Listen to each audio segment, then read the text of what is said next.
Coucou Vatko, Coucou mon cœur. ça va? Bien, t'inquiète. Ça va. Tu m'aimes? Je t'aime, je t'aime. Je t'aime pas tout dire.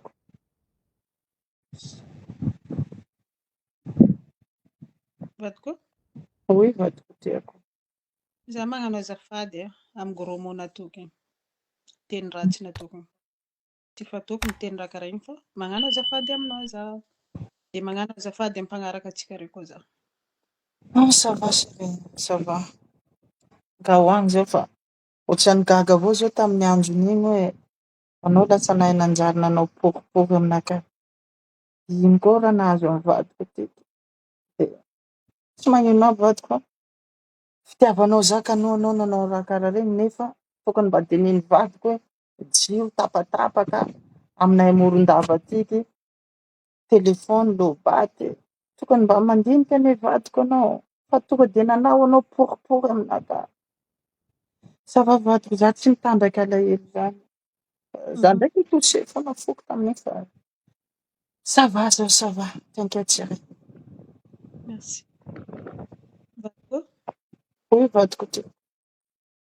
pour fifonako zany mba miakaran-Antananarivo anao misy cadeau ameko anao amin'ny fifonako nanao gros mot igny, asa igny.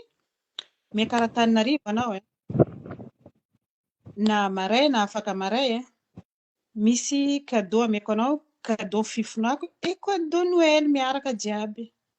Moto cross, anao mifidy zay marque tianao. Non, ça va. Tsy raha magnino aby vadiko. Tsisy cadeau fa noho anao manome an'izay zavatra zay raisiko chérie. Merci vadiko. T'en prie, Vatko tiako. Merci. Teo ombia zao miakatra an-tanà io? Amaray tiako na afaka maray anao mifidy azy. Na andeha 4x4 igny zao sa andehanao par avion? Non, zay tianao. Je tiako. Mandeha anao mety, andeha 4x4 tsika igny anao mety. Zay Ohatry tianao. Zay motocross tiako. Zay motocross tianao anao mifidy azy. Marque tianao, couleur tianao. Eka vadiko. Merci tianao. Je t'aime. Je t'aime. Je t'aime Vatko. Efa tsy manao poripory amiko koa ia. Fitiavako anao nanaovako raha regny zany nihenoko loatra. Faka mamaray moa.